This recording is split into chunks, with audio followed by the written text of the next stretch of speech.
Hello विद्यार्थी मित्रों, आप સૌનું આપણી આ યુટ્યુબ ચેનલ પર હાર્દિક સ્વાગત છે। તો આજે હું તમારા માટે લઈને આવી ગઈ છું ધોરણ 8 વિષય હિન્દી ત્રિમાસિક કસોટી ઓગસ્ટ 2025નું સંપૂર્ણ સોલ્યુશન।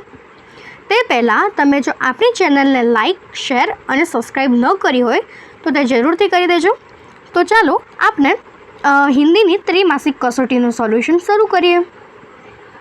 तो हिंदी की जो त्रिमासिक कसोटी है अपनो पहला प्रश्न है कि निम्नलिखित प्रश्नों के सही विकल्प चुनकर उत्तर लिखिए कि जे आपणो 4 मार्कनो प्रश्न थाय। हवे एनो पहलो प्रश्न है कि ईश्वर चाहे तो क्या टाल सकता है, तो तेनो उत्तर थशे बी आफत। बीजो प्रश्न है महमूद ने किसे साथी बनाया, तो तेनो उत्तर थशे बी हामिद को। त्रीजू गिल आर्मस्ट्रॉन्ग किस देश के अंतरिक्ष यात्री थे, तो तेनो उत्तर थशे ए अमेरिका के। एना पछीनो चौथो प्रश्न है कि हमें किसके रक्षक और पुजारी है, तो तेनो जवाब थशे डी सरस्वती मंदिर के। एना पछीनो प्रश्न है कि निम्नलिखित रिक्त स्थानों की प्राप्ति कीजिए, जे 4 मार्कनी खाली जग्याओ थशे।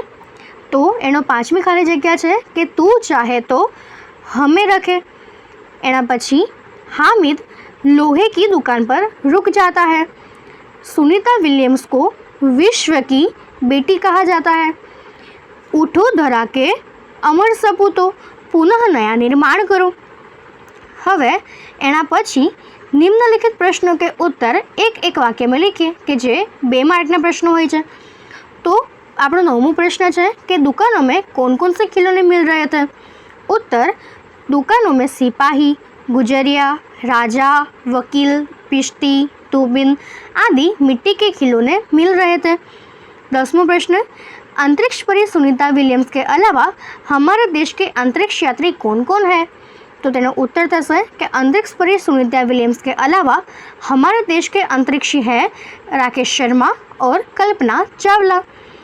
हवे एना पछीनो प्रश्न है कि निम्नलिखित प्रश्नों के 2-3 वाक्य में उत्तर लिखिए, जे 6 मार्कना प्रश्नों। तो 11वां प्रश्न है कि अब आप चिमटे के प्रयोग की तरह रुमाल के विविध प्रयोग बताइए, तो तेनो उत्तर थशे रुमाल का उपयोग हाथ, मुंह और पसीना पोंछने में किया जाता है। उसके अन्य उपयोग भी हैं, जैसे तेज धूप में उसे सिर पर बांध सकते हैं। हल्की बारिश में भी वह कुछ हद तक सिर को भीगने से बचा सकता है। थैली न हो तो वह सब्जी आदि बांधने में काम आ सकता है। रुमाल से जादू के कुछ प्रयोग भी किए जा सकते हैं। हवे एना पछीनो एनो 12मो प्रश्न है पात्र का परिचय दीजिए। पात्र कल्पना चावला। तो तेनो उत्तर लिखी शकाय कि भारत की महिला अंतरिक्ष यात्री कल्पना चावला का 1961 में करनाल शहर में जन्म हुआ था। दूर में उड़ान भरना उनके जीवन का स्वप्न था। उन्होंने 2 बार अंतरिक्ष यात्रा की, पहली बार 19 नवंबर 1997 को और दूसरी बार 16 जनवरी 2003 को। दूसरी बार की सफल यात्रा के बाद 1 फरवरी 2003 को उनका पुनर्ज्ञान पृथ्वी की ओर लौट रहा था। दुर्भाग्य से पृथ्वी के वातावरण में करते ही यान दुर्घटनाग्रस्त हो गया और कल्पना चावला अपने 6 साथियों के साथ चल बसी। हवे एना पछीनो 13मो प्रश्न है कल्पना चावला हमारी कल्पना कैसे बन रह गई, तो तेनो उत्तर कल्पना चावला अंतरिक्ष का अभियान पूरा करने के बाद लौटते समय एक दुर्घटना में चल बसी। इस तरह वह हमारी कल्पना बन रही। एना पछी निम्नलिखित प्रश्नों के उत्तर सविस्तार लिखिए कि जे 6 मार्कना प्रश्न होय छे, एटले 3 मार्कनो एक प्रश्न होय। तो तेनो 14मो प्रश्न है कि रोजे के दिन मुसलमान क्या करते हैं। उत्तर रोजे के दिन मुसलमान सूर्योदय से लेकर सूर्यास्त तक कुछ भी खाते पीते नहीं है। रोजा मुसलमानों का धार्मिक त्यौहार है। 15मो एना पछीनो निम्नलिखित प्रश्नों के उत्तर एक एक वाक्य में लिखिए। तो एनो पहलो प्रश्न है कि कवि किसे सबसे ताकतवर मानता है और क्यों, तो तेनो उत्तर थशे कवि ईश्वर को सबसे ताकत वाला मानता है। ईश्वर सर्वशक्तिमान है, वह सब कुछ कर सकता है। 17वां प्रश्न डाल पर बैठकर विहंग क्या करते हैं। उत्तर डाल पर बैठकर विहंग मीठे स्वर में कुछ गा रहे हैं। हवे एना पछी निम्नलिखित प्रश्न के 2-3 वाक्य में उत्तर लिखिए। तो तेनो 18मो प्रश्न है कि तेरी है ज़मीं काव्य के कवि खुदा से क्या कहना चाहता है? उत्तर, कवि खुदा से कहना चाहते हैं कि ईश्वर सर्वशक्तिमान है। ईश्वर की इच्छा से ही हमारा जन्म इस दुनिया में हुआ है। ईश्वर ही हमारे जीवन में आने वाली हर आफत को दूर कर सकते हैं। ईश्वर की जब तक इच्छा होगी तब तक ही हम इस पृथ्वी पर रह सकेंगे, इसलिए हमें उनके आगे सिर झुकाना चाहिए। 19वां प्रश्न है, धरती के सपूत नए राग और गान किसमें भरेंगे? उत्तर, आज़ादी के बाद हमारे देश में एक नए युग का आगमन हुआ है। धरती के सपूत इस नवयुग की नूतन वीणा में नए राग और गान भरेंगे। हवे एना पछीनो आपणो 20मो प्रश्न है कि निम्नलिखित प्रश्न के उत्तर सविस्तार लिखिए। तो एनो 20मो प्रश्न है कि देश के नव निर्माण के लिए आप क्या करना चाहेंगे? उत्तर, देश के नव निर्माण का कार्य करने में मैं अपना कर्तव्य समझता हूँ। इसके लिए मैं अपने मोहल्ले में एक मित्र मंडल की स्थापना करूँगा। इस मंडल के माध्यम से साक्षरता का प्रसार किया जाएगा। निर्धन परिवारों को विद्यार्थियों को पाठ्य पुस्तकें दी जाएंगी। हम अपने मोहल्ले में एक वाचनालय खोलेंगे। यहाँ बैठकर लोग अखबार पढ़ सकेंगे। मंडल की तरफ से वृक्षारोपण किया जाएगा और समय समय पर आरोग्य शिविर लगाए जाएंगे। हवे एना पछीनो 21मो प्रश्न है कि काव्य पंक्ति पूर्ण कीजिए। तो एनो 21मो प्रश्न है, मेरी प्यारी प्यारी गाय घर की राज दुलारी गाय। तो तेने આપણે जो पूर्ण करिए तो ते थशे मेरी प्यारी प्यारी गाय घर की राज दुलारी गाय, जो भी देखे खुश हो जाए ऐसी न्यारी मेरी गाय। हवे एना पछीनो प्रश्न है कि निम्नलिखित विषय पर 4 वाक्य लिखिए।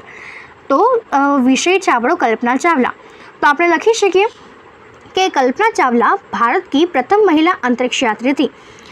उसका जन्म 1961 में करनाल शहर में हुआ था। कल्पना चावला ने 2 बार अंतरिक्ष यात्रा की। पहली बार 19 नवंबर 1997 को और दूसरी बार 16 जनवरी 2003 को। दूसरी बार की यात्रा के बाद जब वे वापस लौट रही थी तब दुर्भाग्य से पृथ्वी के वातावरण में प्रवेश करते ही उनका यान दुर्घटनाग्रस्त हो गया और कल्पना चावला अपने 6 साथियों के साथ चल बसी। तो हवे एना पछीनो 23मो प्रश्न है, निम्नलिखित परिचित को पढ़कर नीचे दिए गए प्रश्न का उत्तर दीजिए।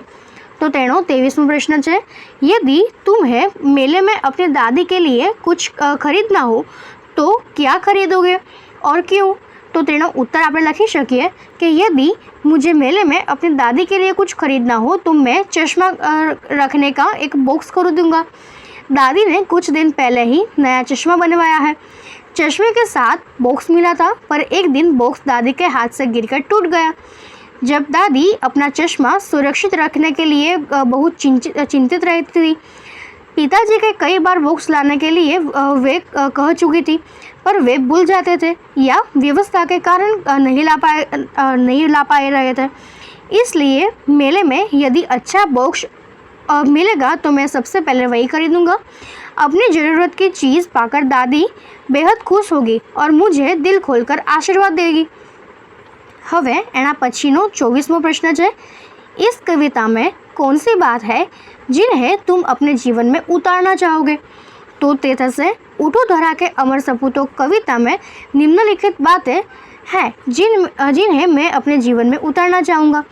पहलू, मैं अपने देश से प्रेम करूँगा। दूसरा, मैं ऐसे काम करूँगा जिनसे देश का गौरव बढ़े। तीसरा, मैं पढ़ लिख कर अपनी योग्यता का लाभ देश को दूँगा। और चौथा, मैं सभी देशवासियों को अपना मानूँगा। तो અહીં આપણી આ હિન્દીની એકમ કસોટીના પ્રશ્ન છે એ પૂર્ણ થાય છે। જો તમને આમાં કોઈ ડાઉટ હોય તો કોમેન્ટ સેક્શનમાં જરૂરથી જણાવજો અને મેં અહીંયા ડિસ્ક્રિપ્શન બોક્સમાં હિન્દી સિવાયના તમામ વિષયોની લિંક છે કે જે ત્રિમાસિક એકમ કસોટીના પેપર છે તેની લિંક ડિસ્ક્રિપ્શન બોક્સમાં મૂકી છે, તમે તે જોઈ લેજો અને આપણી ચેનલને લાઇક, શેર અને સબસ્ક્રાઈબ જરૂરથી કરી દેજો। Thank you.